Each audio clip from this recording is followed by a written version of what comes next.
Bienvenidos a Biblioteca Nocturna, un canal para aprender y descansar. Hoy exploraremos ¿qué pasaría si la Biblioteca de Alejandría nunca se hubiera destruido? Un documental sobre la catástrofe silenciosa del conocimiento perdido. La luz de Alejandría, 285 a.C.,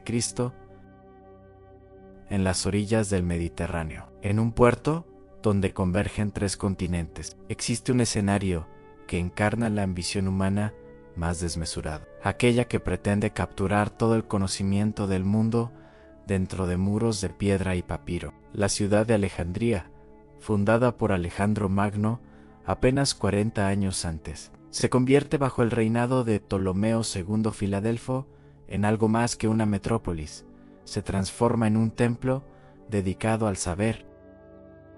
Los Ptolomeos, sucesores fraccionados del visionario macedonio, comprenden que el poder no reside solamente en la espada, sino en algo más insidioso y duradero, en la capacidad de definir qué se piensa, que se preserva, que sobrevive a los siglos. Este es el impulso que congela en torno a la Biblioteca de Alejandría un aura de magnificencia casi mítica, un aura que pervivirá durante milenios, incluso después de que la biblioteca misma haya desaparecido.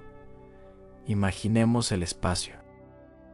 No era el edificio monolítico que nuestra memoria romántica ha construido, sino un complejo arquitectónico vasto, entrelazado con el Museion, el templo de las musas, donde habitaban de 30 a 50 eruditos de todas las regiones del mundo conocido. Estos sabios vivían a costa de la dinastía ptolemaica, sin pagar impuestos, sin responsabilidades mundanas, únicamente consagrados a la ampliación de los límites intelectuales. Poetas, matemáticos, médicos, filósofos, geógrafos, todos concentrados en un mismo espacio, como si los Ptolomeos hubieran decidido que la próxima frontera a conquistar era la del pensamiento humano mismo. La biblioteca contenía, según las estimaciones más conservadoras, 490.000 volúmenes en su sala principal y 30.000 en la dependencia del Seropíon. Estos números, ya de por sí colosales, apenas capturan la magnitud de la acumulación intelectual. ¿Cómo se llenaban esos estantes? Mediante una agresividad administrativa que raya en lo obsesivo. Los Ptolomeos enviaban emisarios a todas las ciudades del mundo mediterráneo con una directriz simple: obtener cada manuscrito, cada rollo, cada tratado jamás escrito. Pagaban sumas astronómicas por colecciones privadas. Incluso compraron el derecho de copiar las tragedias de los escritores griegos a la ciudad de Atenas, aunque, en un acto de piratería intelectual que habría deleitado a los modernos filólogos, se quedaron con los originales y perdieron la moneda de depósito como precio de su astucia. Los funcionarios examinaban cada barco que atracaba en el puerto, confiscaban temporalmente los manuscritos, los copiaban en los scriptoriums de la biblioteca y devolvían las copias mientras retenían los originales. Galeno documentaría siglos después este procedimiento, señalando cómo los libros desaparecidos de barcos eran etiquetados con la marca de la nave, identificando su procedencia sacrílega. Era un robo legalizado, institucionalizado, justificado bajo el dogma de la universalidad del conocimiento. La biblioteca aspiraba a ser completa, a ser un espejo del universo intelectual. No era un depósito pasivo de volúmenes, sino un proyecto civilizatorio activo. Los eruditos que allí trabajaban, entre ellos Zenódoto de Éfeso, quien normalizó los textos homéricos, y Calímaco, cuyo catálogo del Phoenix organizaba miles de obras mediante criterios temáticos y evaluativos, no simplemente almacenaban, creaban versiones canónicas, comparaban manuscritos, enmendaban errores, sintetizaban tradiciones. Aristófanes de Bizancio perfeccionaría más tarde estos métodos, creando sistemas de clasificación que perduraría hasta el Renacimiento. Era la primera curaduría académica de la historia, la primera vez que un grupo de seres humanos intentaba definir, mediante la selección y ordenamiento, que constituía el conocimiento valorable. Esa responsabilidad es vertiginosa, y sin embargo, Incluso en el apogeo de Alejandría, en aquellos siglos de tercero y segundo antes de nuestra era, hay síntomas de fragilidad. El conocimiento, una vez concentrado, se hace vulnerable. Cuando Ptolomeo VIII Evergits, en el año 145 a.C., expulsó de la ciudad a todos los sabios y eruditos extranjeros, fue un acto de vandalismo político que la historia apenas registra. No fue un incendio espectacular, no fue una invasión destruyendo templos, fue algo más sutil e insidioso: el retiro del patrocinio, la transformación de una institución viviente en una estructura hueca. Los sabios emigraron a Pérgamo, a Antioquía, a otras cortes donde sus mentes fueran buscadas. La biblioteca continuó existiendo, pero perdió su alma, aquella circulación de ideas que la hacía luminosa. Este fue el primer síntoma de lo que vendría después, la idea de que la perpetuidad no es un regalo, sino una batalla constante contra la entropía, el mito y sus mentiras. Existe una narrativa cristalizada en torno a la destrucción de la Biblioteca de Alejandría, una narrativa tan poderosa que ha eclipsado la verdad histórica. Se cuenta que Julio César, en su voracidad guerrera, incendió la biblioteca en el año 48 a.C. Se cuenta que años después, cristianos fanáticos consumieron el fuego hasta el mismo horizonte. Se cuenta, con la mayor desvergüenza historiográfica, que en el año 640 de nuestra era, el califa Omar ibn al-Jettab emitió un decreto proclamando que los libros de la biblioteca o bien contradecían el Corán y eran perniciosos, o bien coincidían con él y eran redundantes, por lo cual debían ser quemados. Se cuenta que, durante 6 meses, los baños de Alejandría ardieron alimentados únicamente por papiro, que la ciudad humeaba como un volcán domesticado, que la pérdida fue absoluta, total, irrevocable. Ninguna de estas narrativas es verdadera. Son sedimentos de mala historiografía, de novelización romántica y propaganda religiosa, de anacronismo y de la incapacidad humana de aceptar que el fin puede ser banal, gradual, mundano. El historiador que primero propuso la idea de que César incendió 40.000 rollos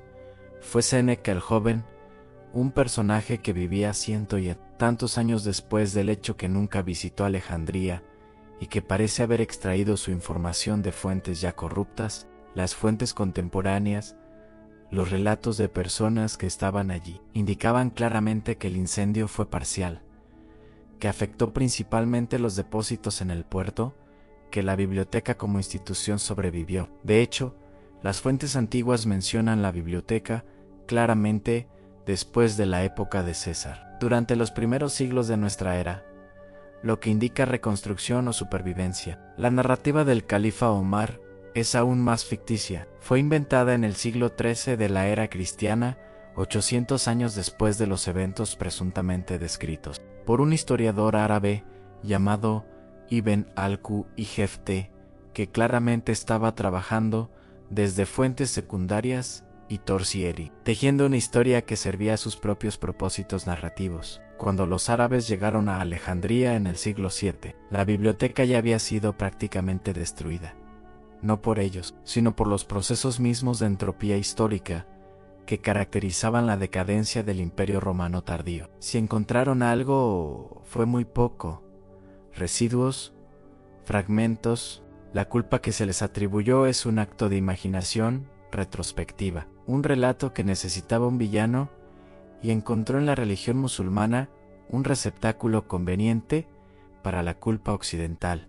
Lo que realmente sucedió a la Biblioteca de Alejandría fue infinitamente más complejo y decepcionante. Fue una muerte por 1000 cortes, no una ejecución única. El primer daño significativo ocurrió durante las guerras civiles romanas, cuando las fuerzas de Julio César confrontaron las tropas de los Ptolomeos en el puerto de Alejandría. El fuego se desató, es verdad, y en su vorágine se perdieron materiales, pero fue un incendio militar, no un acto de vandalismo intelectual. Fue parte de la lógica de la guerra, no de la persecución de ideas. La biblioteca, o lo que quedaba de ella, fue reconstruida. Continuó existiendo, aunque ya disminuida, ya menos resplandeciente, El segundo ataque, el que realmente fue sistemático, el que fue concebido específicamente para destruir la institución en sí, ocurrió en el año 391 de nuestra era.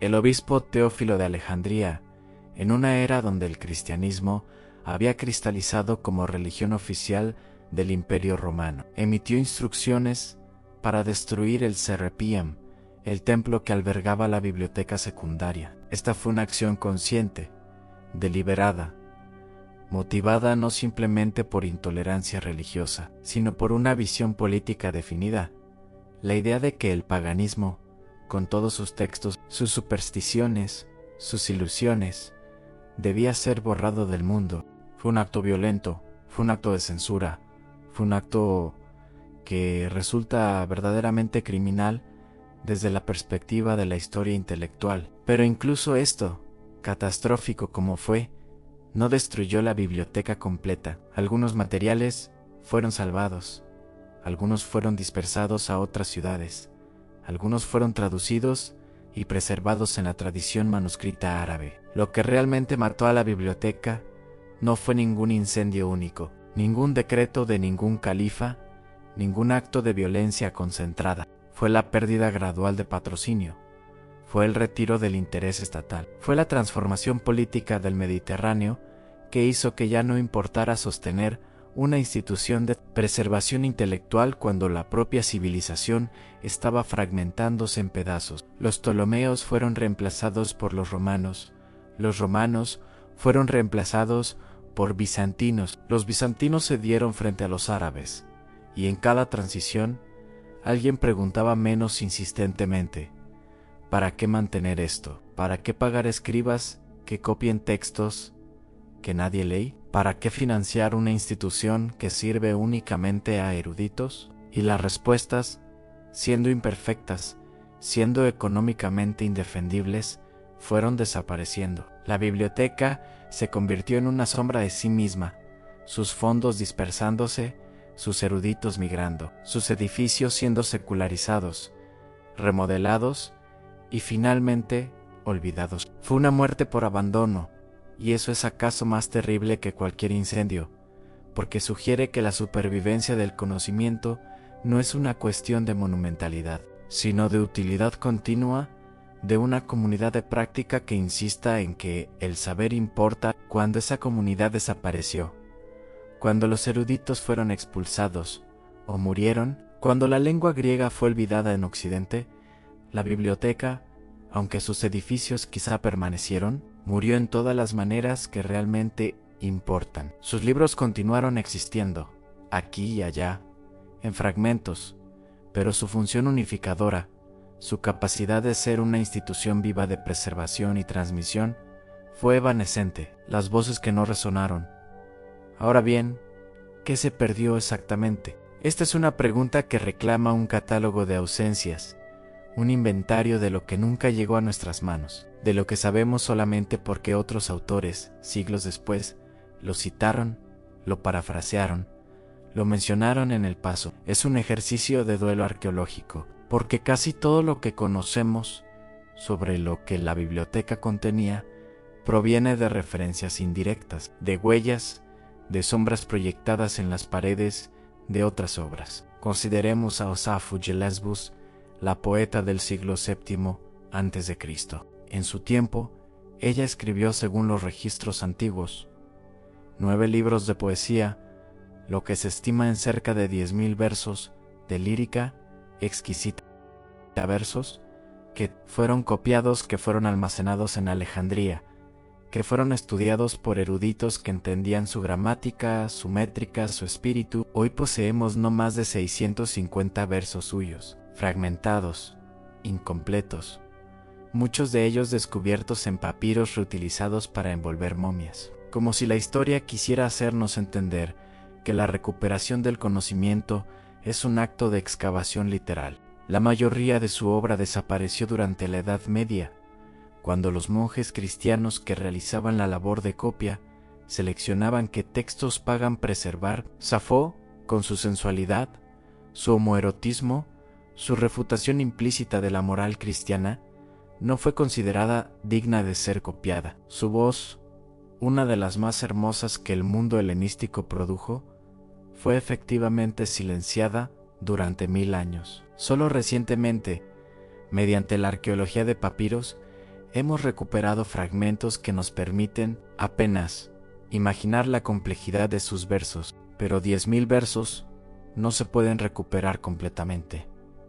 Esa pérdida es permanente. El mundo nunca volverá a leer el trabajo completo de Safo. Ese conocimiento, esa belleza, esa perspectiva se ha evaporado. Considérese ahora a Apolonio de Perga, matemático del siglo III a.C., quien escribió una obra magistral titulada Las Cónicas, un tratado de 8 libros que contenía 400 proposiciones sobre las propiedades de las secciones cónicas. Apolonio fue el genio que nombraba por primera vez a la parábola, la elipse y la hipérbola con los términos que aún usamos. Fue el matemático que, casi 2000 años antes de que Huygens formalizara el concepto, introdujo las nociones de normal a una curva, de evoluta, de centro de curvatura, utilizando únicamente los recursos sintéticos de la geometría griega, sin el aparataje del cálculo moderno. Sus resultados son fácilmente traducibles al lenguaje de la geometría analítica, cartesiana, pero él no tenía esa herramienta.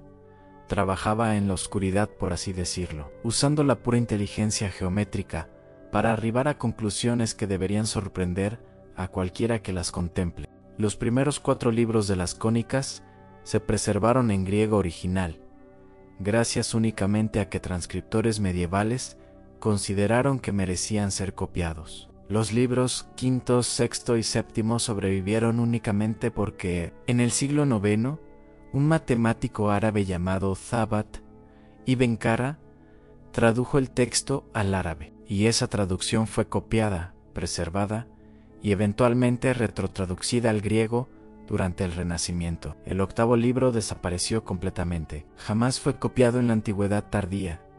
Jamás fue traducido al árabe.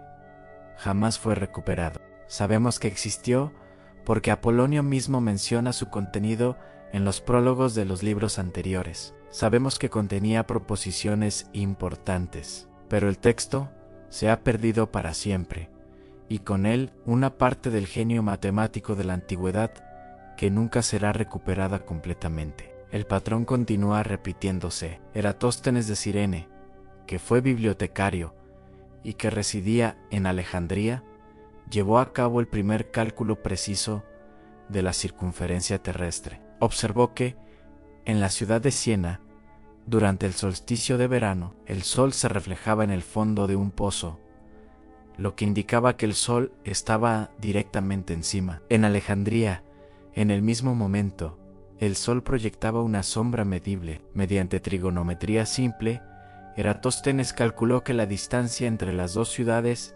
correspondía a aproximadamente 1/50 de la circunferencia total de la Tierra. Sus cálculos indicaron una circunferencia de aproximadamente 40.000 kilómetros, un valor notablemente cercano al valor actual de 40.075 kilómetros, un margen de error infinitesimal inferior al 0.02%. Este hombre comprendía la esfericidad de la Tierra, comprendía los principios de la medición geodésica, comprendía la geometría aplicada de maneras que no serían redescubiertas de nuevo hasta el Renacimiento. Su método, transmitido principalmente a través de citas en otras obras, fue olvidado durante la Edad Media, cuando Colón navegó hacia el oeste, creyendo que la Tierra era más pequeña de lo que realmente era. Ignoraba completamente que un sabio griego había calculado su verdadera magnitud con asombrosa precisión, porque ese conocimiento había sido dispersado, fragmentado, olvidado. Eratóstenes fue también el inventor del año bisiesto, el primero en calcular la inclinación del eje de la Tierra, el primer geógrafo sistemático que creó un mapamundi utilizando paralelos y meridianos, conceptos que no volvería a aparecer en la geografía europea hasta el Renacimiento. Gran parte de su obra perdida, la mayoría de sus escritos, nunca fueron copiados en la tradición manuscrita medieval. Su legado fue preservado principalmente mediante referencias indirectas, mediante citas de otros autores que mencionaban sus hallazgos. Fue un hombre de conocimiento universal, un polimatiz, alguien capaz de dominar simultáneamente la poesía, la astronomía, la geografía, la matemática. Su generación imaginaba que este tipo de saber enciclopédico era posible. La Edad Media haría imposible semejante aspiración. Hiparco de Nicea fue quizás el astrónomo más importante de la antigüedad. Creó el primer catálogo de estrellas que jamás fue compilado, documentando la posición de 850 estrellas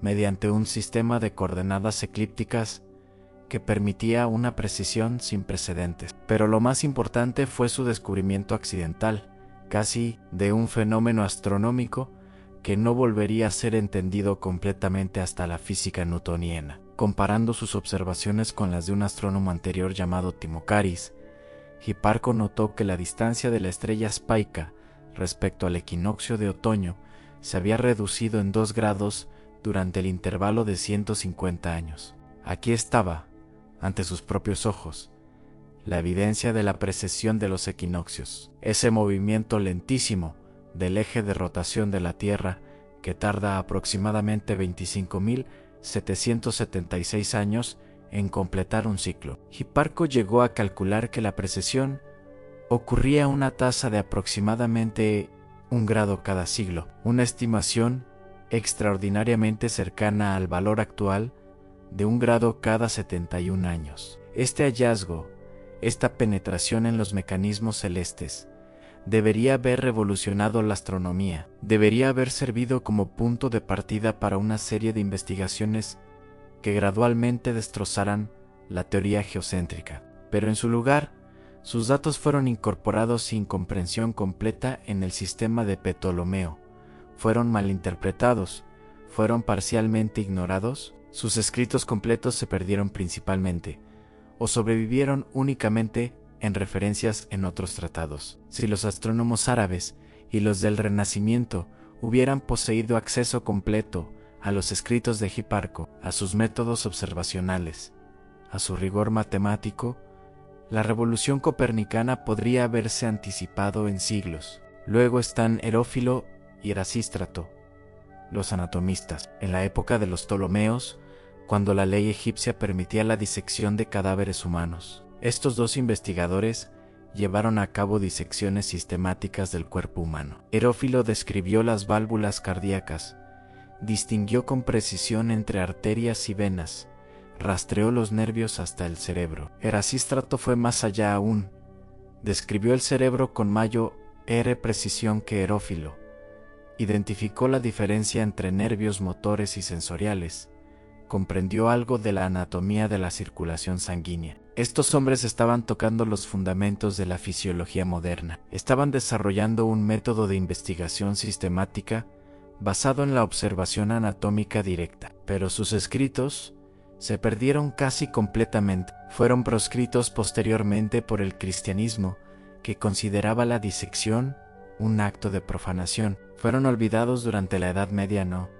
Fue hasta el Renacimiento que los anatomistas como Vesalio pudieron redescubrir por sí mismos lo que Herófilo ya sabía. La medicina occidental debió reinventar la anatomía, perder 1000 años, porque los escritos de estos investigadores no fueron considerados dignos de copia por los escribas medievales. La fragilidad como condición existencial. Existe una pregunta que debe formularse en la profundidad misma de nuestra meditación sobre la Biblioteca de Alejandría. Una pregunta que trasciende los hechos históricos particulares y penetra en algo más fundamental sobre la condición humana, sobre cómo experimentamos el tiempo, la memoria, la mortalidad, que significa que toda una concentración de saber, todos esos años de erudición, todas esas mentes brillantes trabajando, pueda simplemente desvanecerse. ¿Qué nos dice eso sobre la naturaleza del conocimiento humano en sí? La tentación es imaginar que la biblioteca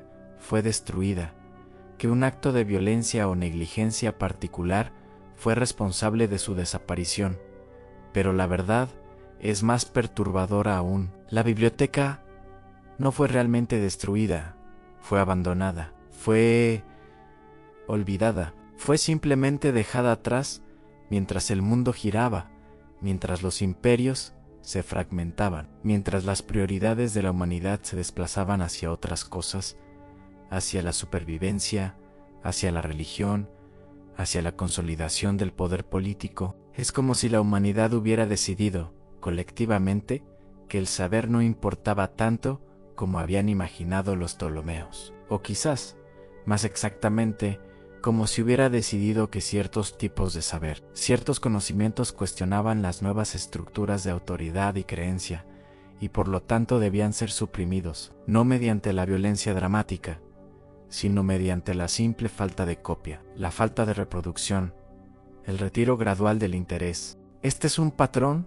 que se repite a lo largo de la historia intelectual. No es solamente que los textos se pierdan por accidente, aunque eso ocurre, es que se pierden porque nadie considera importante preservarlos. Durante la Edad Media, la selección de qué textos griegos y romanos serían copiados era una decisión activa tomada por monjes y eruditos cristianos. Decidían que era herético, que era pagano, que era compatible con la doctrina cristiana. Ovidio era preservado porque sus metamorfosis podían ser leídas alegóricamente como historias de transformación espiritual. Safo era suprimida porque su erotismo no se prestaba a reinterpretación piadosa. Algunos textos de Aristóteles fueron perdidos en Occidente, aunque fueron preservados por traductores árabes, porque la Europa cristiana medieval simplemente no tenía acceso a ellos. No poseía la infraestructura intelectual para leerlos. El conocimiento que no es utilizado, que no es considerado relevante, que no es integrado en la vida práctica o la experiencia espiritual de una civilización, tiende a evaporarse. Consideremos ahora el escenario contrafáctico, aquella pregunta fundamental que estructura nuestro pensamiento. ¿Qué hubiera sucedido si la biblioteca de Alejandría no solamente hubiera sobrevivido, sino hubiera prosperado? Si los sabios hubiesen continuado trabajando en el Museion, si el patrocinio no hubiera cesado, si la lengua griega hubiera permanecido como lengua viva de erudición en lugar de ser reemplazada por el latín, si, en particular, Occidente hubiera mantenido acceso continuo a los textos griegos originales, en lugar de depender de traducciones árabes defectuosas o tradiciones manuscritas fragmentadas. Imaginemos primero la astronomía, con los catálogos de Hiparco continuamente disponibles, con sus métodos observacionales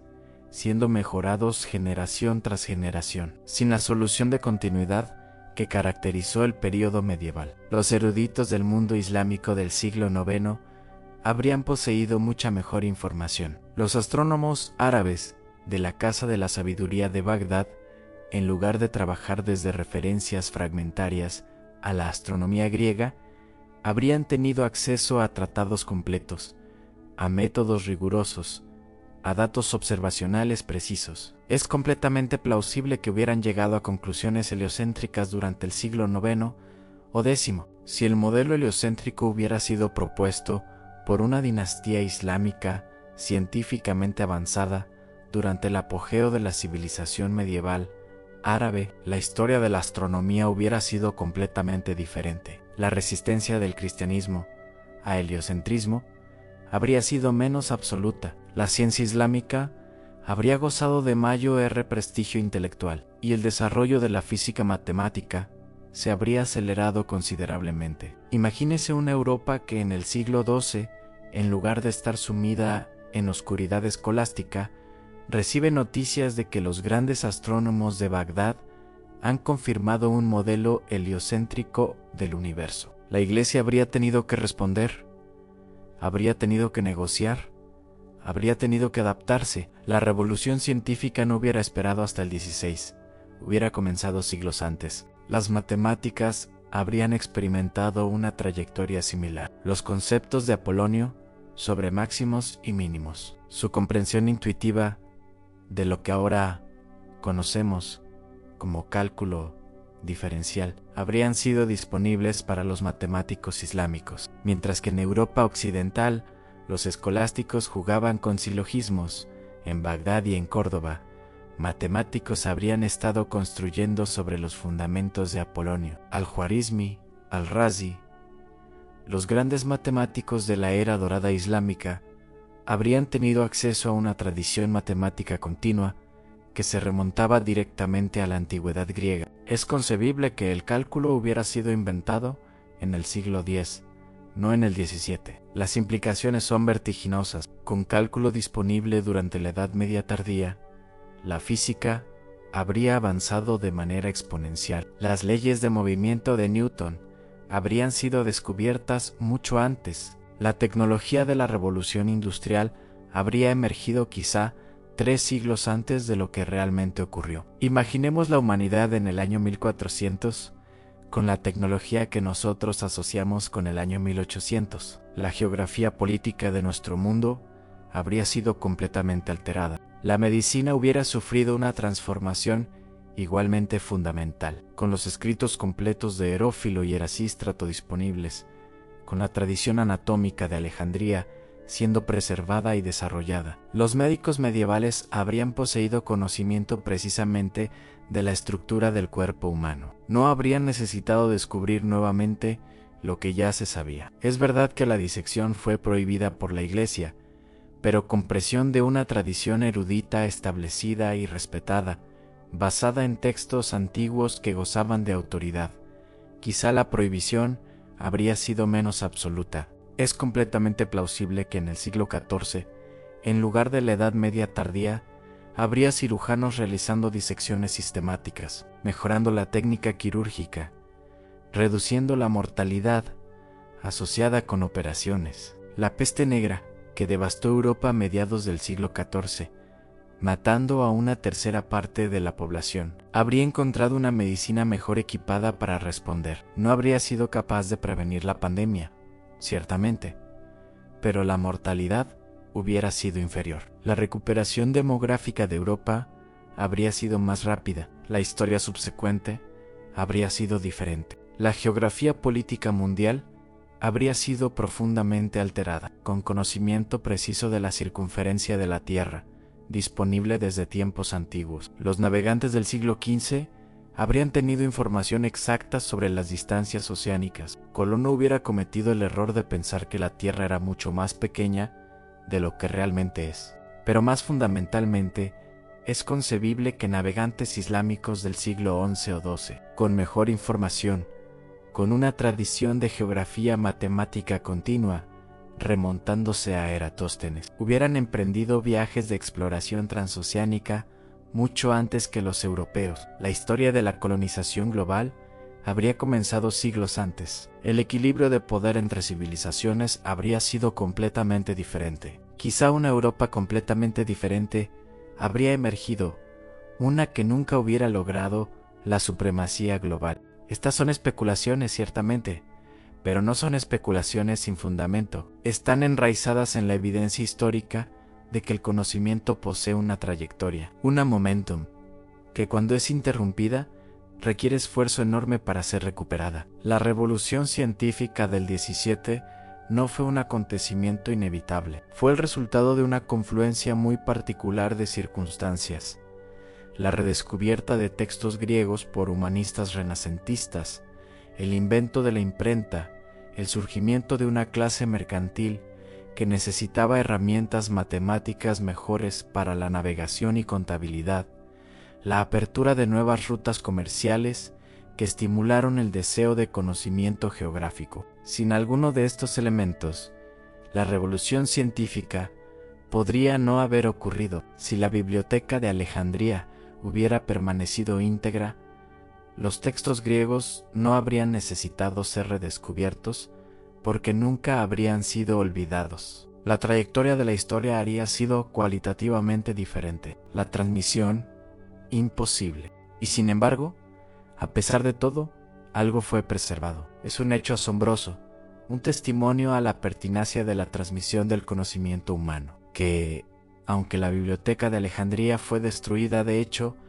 no fue destruida completamente. Muchos de sus contenidos fueron salvados, dispersados, traducidos, preservados mediante métodos que ahora parecen milagrosamente improbables. El papel crucial lo jugaron los traductores árabes, cuando el mundo islámico entró en un periodo de expansión intelectual. particularmente bajo el patrocinio de los califas abasidas en el siglo IX. Bibliotecarios y eruditos árabes se lanzaron en expediciones sistemáticas para localizar textos griegos que hubieran sobrevivido. Algunos de estos textos estaban en Alejandría, aunque la biblioteca como institución había desaparecido prácticamente. Otros estaban dispersados en otras ciudades, en Estambul, en Persia, en la misma región del Levante.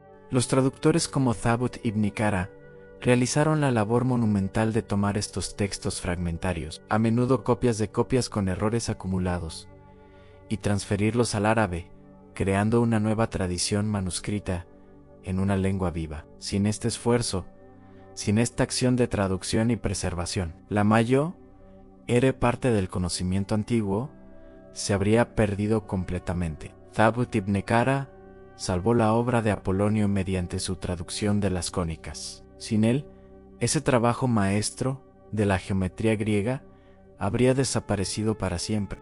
Durante la Edad Media, los monjes cristianos en Occidente realizaron una labor similar, aunque menos sistemáticamente. Copiaban textos, seleccionaban qué era digno de preservar basándose en criterios religiosos y prácticos. Es verdad que muchos textos paganos fueron suprimidos, muchas voces fueron silenciadas, pero otros fueron preservados, a menudo disfrazados, reinterpretados, integrados en narrativas cristianas. Boecio, el último de los intelectuales clásicos romanos, transmitió fragmentos de lógica aristotélica a través de la Edad Media. Casiodoro fundó un monasterio donde se preservaba el saber clásico. San Jerónimo tradujo la Biblia, pero también conocía y preservaba algunos textos griegos. La transmisión fue defectuosa, fragmentaria, a menudo distorsionada, pero fue transmisión de todas maneras. Luego vino el Renacimiento. La caída de Constantinopla en 1453 fue un desastre político y humano, pero fue también un acontecimiento intelectual de importancia cataclísmica. Cuando la ciudad cayó ante los otomanos, miles de eruditos griegos huyeron hacia el oeste, llevando consigo manuscritos, libros, textos que habían sido preservados en las bibliotecas bizantinas durante todo el período medieval. El Concilio de Florencio Ferrara, en 1438, había presagiado este momento, cuando eruditos griegos viajaron a Italia y reintrodujeron el griego como lengua viva de erudición en Occidente.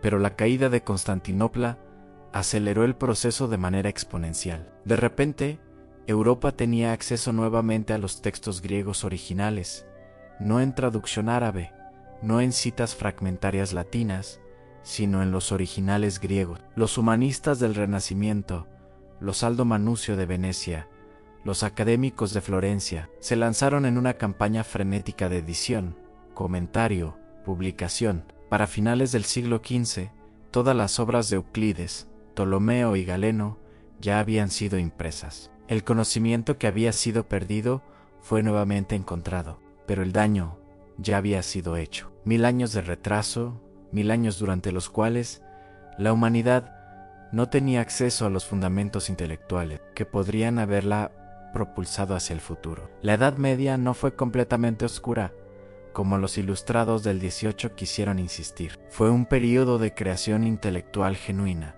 de construcción de universidades, de desarrollo de metodologías científicas nuevas, de un incipiente platonismo que sería cristalizado en el Renacimiento. Pero fue un período de retraso, de energía desperdiciada, reconstruyendo lo que ya se había construido, de avances limitados por la falta de información fundamental. La muerte del tiempo.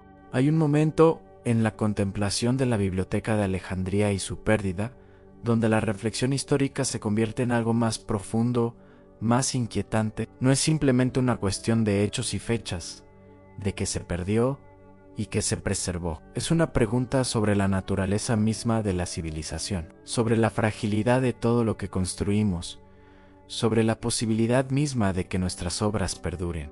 Imaginemos por un momento a los eruditos que trabajaban en la biblioteca durante su apogeo. Imaginemos a Zenódoto de Éfeso, quien normalizó los textos homéricos. quien dedicó su vida a establecer las versiones canónicas de las obras de Homero. Imaginemos a Calímaco, quien organizó miles de textos en el Pínic, quien creó un sistema de clasificación que permitía a cualquier erudito encontrar precisamente lo que buscaba. Imaginemos a Eratóstenes, quien dirigía la institución, quien realizaba sus cálculos de la circunferencia terrestre, quien escribía sobre geografía y matemáticas y poesía, quien imaginaba un futuro donde el saber humano era continuamente acumulado, mejorado, transmitido. Estos hombres trabajaban bajo la ilusión, común a toda obra humana ambiciosa, de que estaban construyendo algo que duraría, que sus esfuerzos serían valorados por generaciones futuras, que su trabajo sería edificio sobre el cual otros construirían, generación tras generación, hacia una comprensión cada vez mayor del universo. ¿Quién les dijo a estos hombres que eso no sería así? ¿Quién les dijo que la biblioteca que estaban alimentando, día tras día, año tras año, siglo tras siglo, sería abandonada, olvidada, dispersada? Que el mundo viraría de tal forma que el saber que acumulaban se convertiría en contraproducente, en peligroso, en herejía.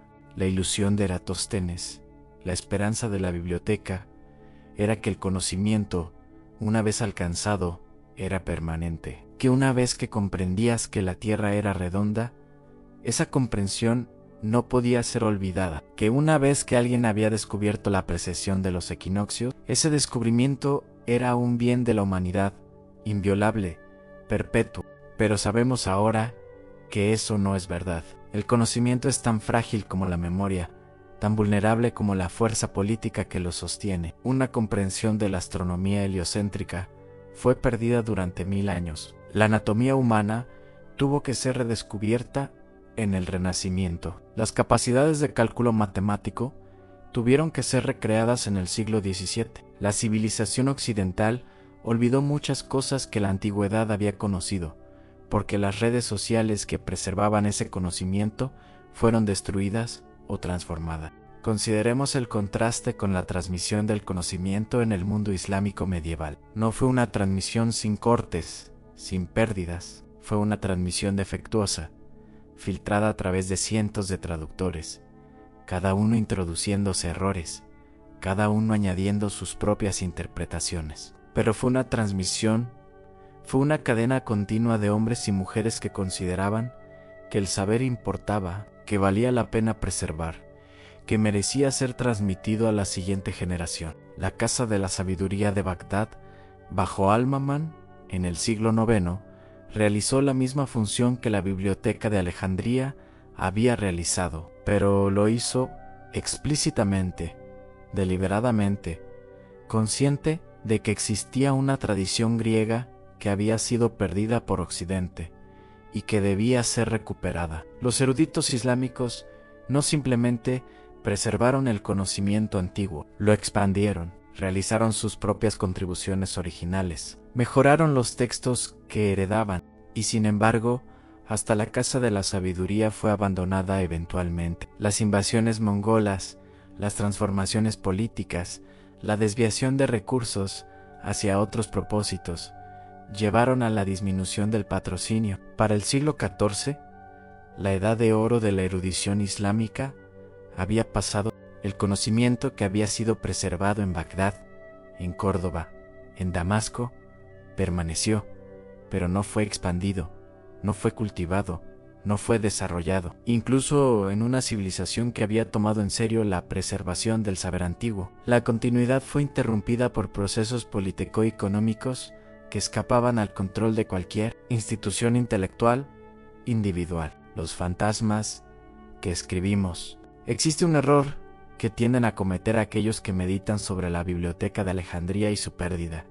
Un error romántico que distorsiona nuestro entendimiento. Es la tentación de imaginar la biblioteca como un lugar de pureza intelectual, como un santuario del conocimiento puro, descontaminado por las preocupaciones mundanas de política, religión, poder. Se imagina a los eruditos como seres elevados, dedicados únicamente a la búsqueda de la verdad, trabajando en armonía dentro de un espacio donde la única cosa que importaba era la acumulación y mejora del saber. La realidad fue mucho más mundana y en muchos aspectos más interesante. La Biblioteca de Alejandría no fue una institución separada del poder político. Fue de hecho una expresión del poder político tolemaico. Los ptolomeos la financiaban no simplemente porque creían en el valor abstracto del conocimiento, sino porque la biblioteca servía a sus intereses políticos. Convertía a Alejandría en un centro de prestigio, atraía a eruditos de todo el mundo conocido,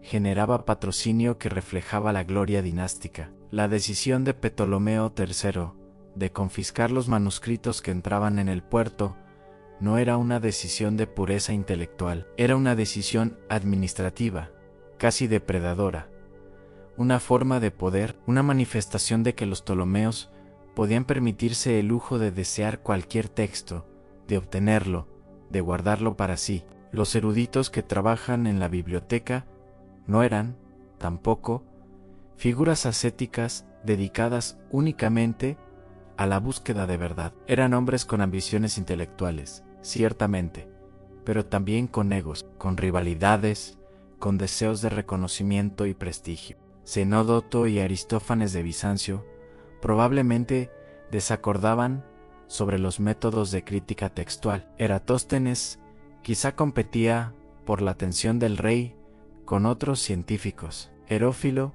y Erasístrato fueron rivales, dos escuelas anatómicas compitiendo por credibilidad y patronazgo. La biblioteca fue un espacio de debate, de conflicto intelectual, de política, así como fue un espacio de erudición pura. Más problemático aún es ignorar el contexto cultural en el cual la biblioteca operaba. La antigüedad griega y helenística estaba profundamente impregnada de superstición, de astrología, de lo que ahora llamaríamos pseudociencia. Los eruditos de la biblioteca no escapaban a esto. Eratóstenes no simplemente calculaba la circunferencia de la Tierra mediante métodos geométricos rigurosos. Escribía poesía, estudiaba la mitología griega, se involucraba probablemente en reflexión sobre cosmología que combinaba observación astronómica con especulación metafísica. La ciencia de Alejandría no era ciencia en el sentido moderno. Era una forma de saber que entrelazaba observación,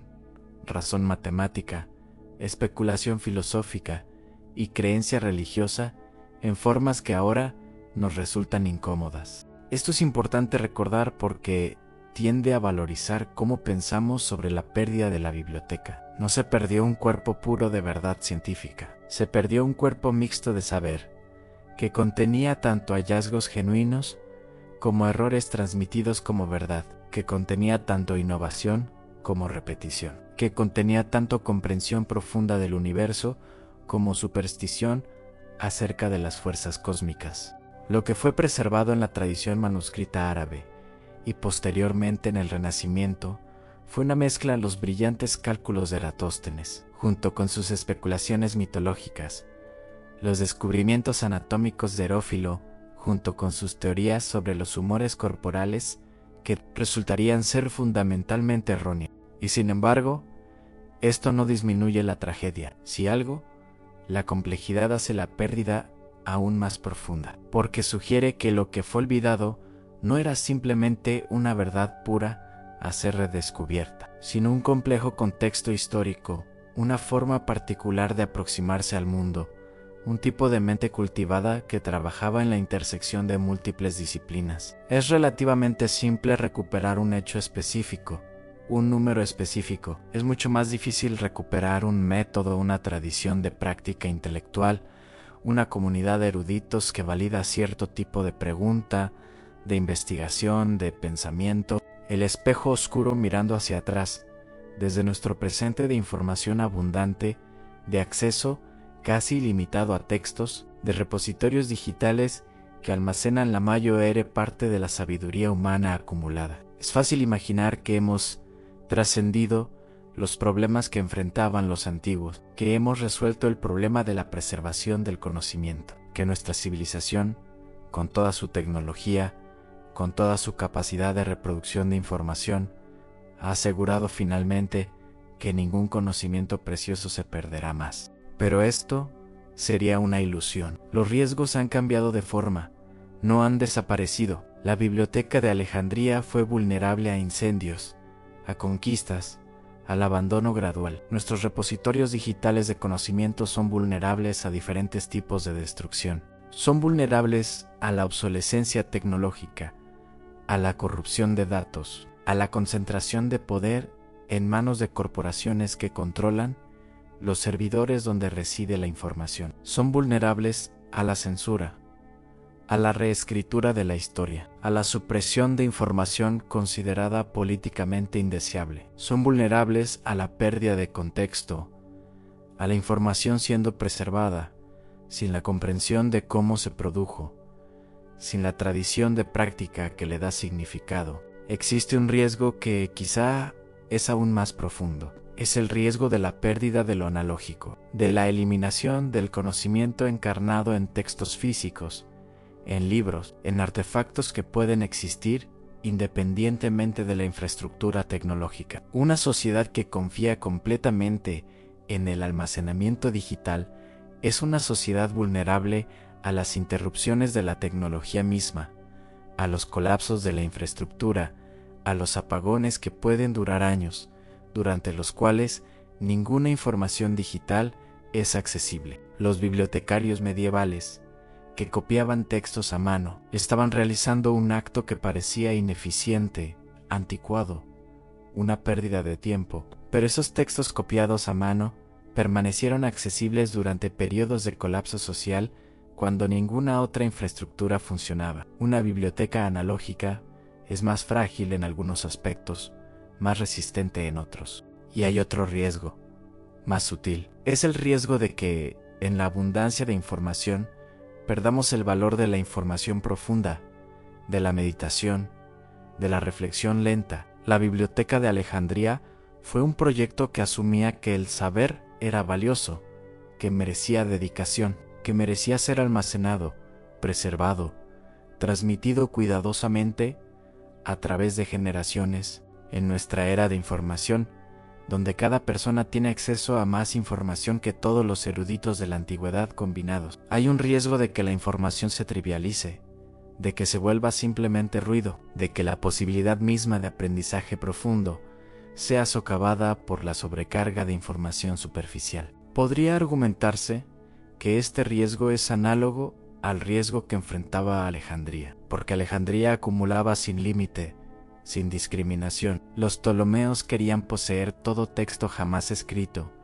sin importar si fuera profundo o superficial, verdadero o falso, relevante u obsoleto. El catálogo de Calímaco debía ser exhaustivo. La decisión sobre qué era digno de ser copiado, que debía ser transmitido a futuras generaciones, fue eventualmente tomada por otros, por editores posteriores, por comentaristas, por la tradición manuscrita, pero en el momento de la acumulación, la biblioteca simplemente acumulaba. Quizá hay una lección aquí para nuestra era de información digital, una lección sobre la diferencia entre almacenar información y cultivar sabiduría, entre poseer textos y comprenderlos, entre la abundancia de datos y la profundidad del saber. La pregunta permanente, entonces, ¿qué pasaría si la Biblioteca de Alejandría nunca se hubiera destruido? Hemos imaginado escenarios, hemos especulado sobre trayectorias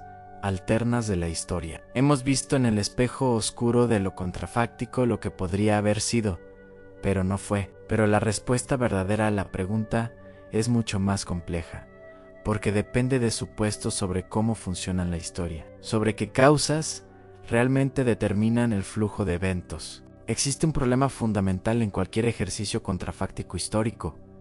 Es el problema de la determinación causal. ¿Habría la revolución científica ocurrido en el siglo XI si la Biblioteca de Alejandría hubiera permanecido íntegra? ¿O es que la revolución científica requería más que simplemente la disponibilidad de textos antiguos? Requería la imprenta, requería el renacimiento, el redescubrimiento humanista de la antigüedad clásica. Requería una clase mercantil con necesidades prácticas de herramientas matemáticas. Requería el contexto político y económico de la Europa moderna temprana. Todos estos factores fueron necesarios. Entonces, es concebible que incluso si la biblioteca hubiera permanecido íntegra, la revolución científica hubiera sido retrasada, porque faltaban los otros elementos que la hicieron posible.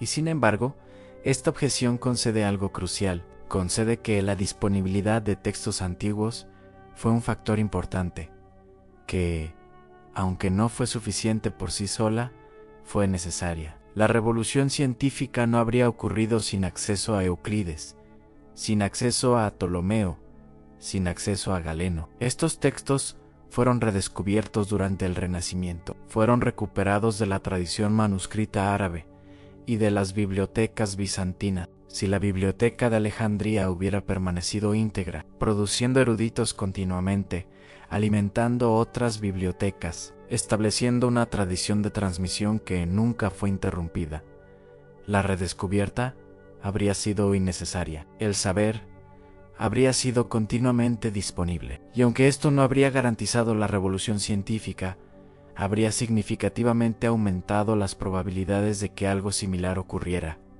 posiblemente más temprano, posiblemente en un contexto diferente. Imaginemos que, bajo los califas abasidas del siglo IX, cuando el mundo islámico estaba en su apogeo intelectual, en lugar de tener que enviar emisarios a buscar textos griegos perdidos, hubiera una institución funcionando continuamente en Alejandría, produciendo copias de los textos de Apolonio, de Hiparco, de Eratóstenes, enviándolos a través de redes comerciales hacia Bagdad, hacia Córdoba, hacia los centros intelectuales del mundo islámico. Imaginemos que, en lugar de depender de una o dos traducciones árabes de cada trabajo importante, hubiera disponible una tradición de comentarios acumulados, de mejoras incrementales, de desarrollo gradual de cada disciplina. Es completamente plausible que, bajo estas circunstancias, los matemáticos y astrónomos islámicos del siglo XI o XII habrían hecho descubrimientos que de hecho fueron hechos por los científicos europeos del siglo XVII. La revolución científica habría comenzado en Bagdad, no en Florencia. La geografía política de nuestro mundo moderno habría sido radicalmente diferente. Pero hay otro aspecto de la pregunta que es aún más profundo. Es la cuestión de qué habría sucedido con la idea misma de la biblioteca, con la visión de Alejandría como templo del conocimiento universal. Si la biblioteca hubiera prosperado, si se hubiera convertido en la institución más prominente del Mediterráneo, si hubiera sido imitada,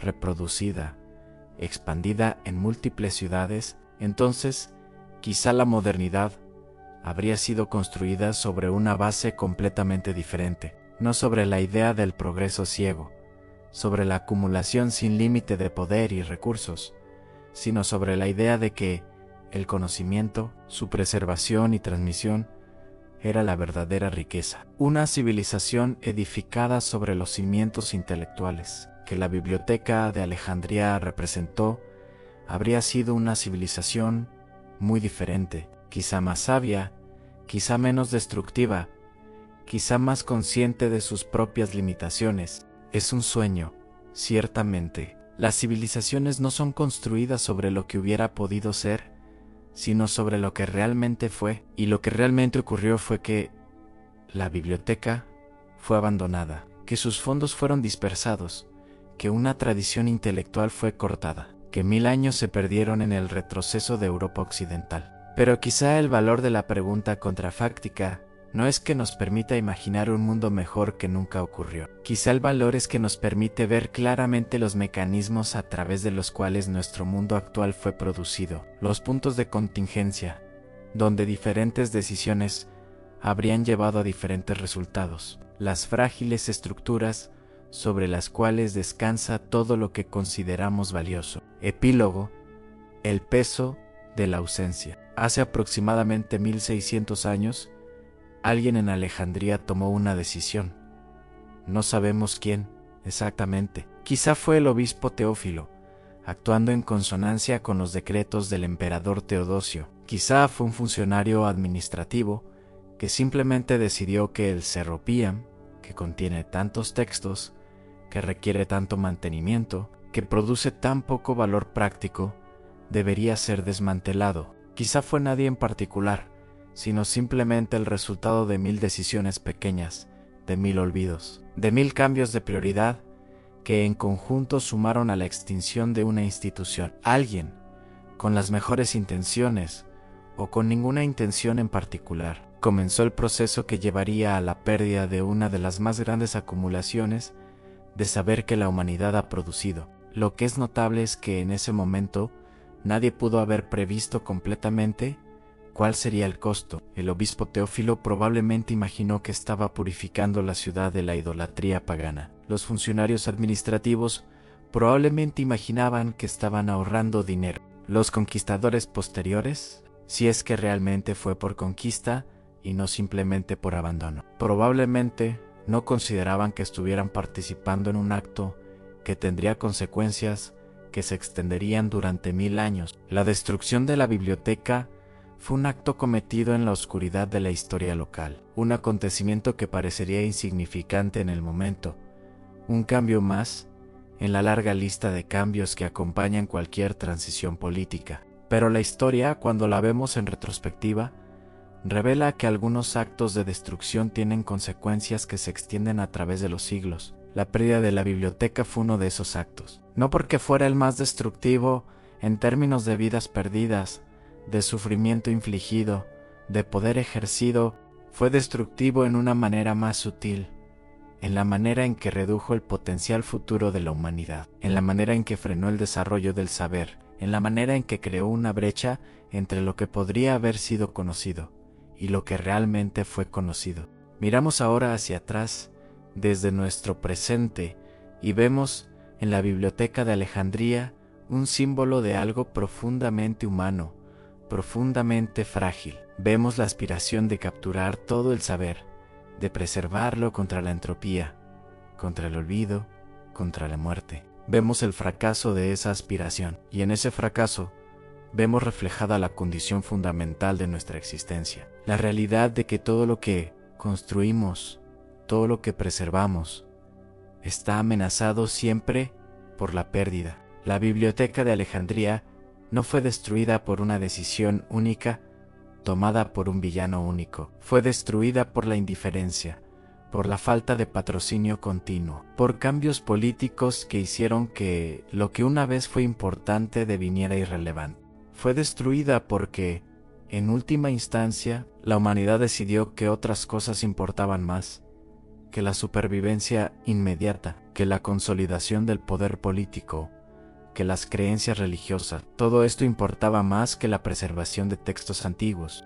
Y quizá eso es la lección verdadera de la biblioteca. No es que debemos construir mejores edificios, crear mejores sistemas de almacenamiento, desarrollar mejores tecnologías de preservación, aunque todo esto es valioso. La lección verdadera es que el conocimiento, para que sobreviva, debe ser continuamente valorado, continuamente utilizado, continuamente transmitido a nuevas generaciones. Una biblioteca que es abandonada, que es considerada irrelevante, que es apartada de la vida intelectual activa de una sociedad. Es una biblioteca que muere, aunque sus edificios permanezcan en pie. En nuestro presente, en nuestro mundo de información abundante, de tecnología sofisticada, de sistemas de preservación que habrían parecido milagros a los eruditos de Alejandría, hay una lección que persiste. Tenemos la capacidad de preservar casi cualquier cosa que deseemos preservar.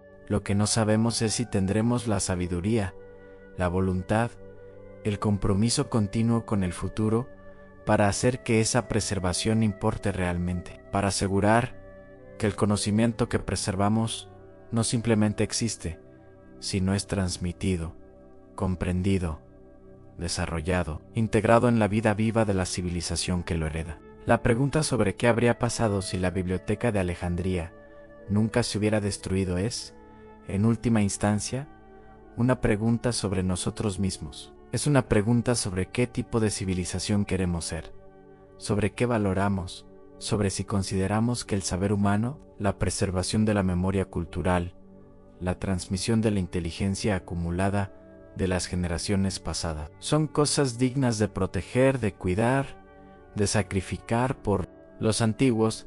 Con la Biblioteca de Alejandría respondieron que sí, aunque su respuesta fue imperfecta, aunque su compromiso fue interrumpido. Nosotros tenemos la oportunidad de aprender de su fracaso, de hacer mejor lo que ellos no pudieron completar, de construir una civilización donde el conocimiento no es simplemente preservado, sino continuamente venerado, cultivado, transmitido como el verdadero tesoro de la humanidad. Si fallamos en eso, entonces la Biblioteca de Alejandría no será simplemente un símbolo del pasado perdido, sino un presagio de nuestro propio futuro olvidado. Gracias por ver. Si este viaje te resultó interesante, te invito a comentar, suscribirte y dejar tu like. Así podremos seguir explorando el conocimiento humano. Buenas noches.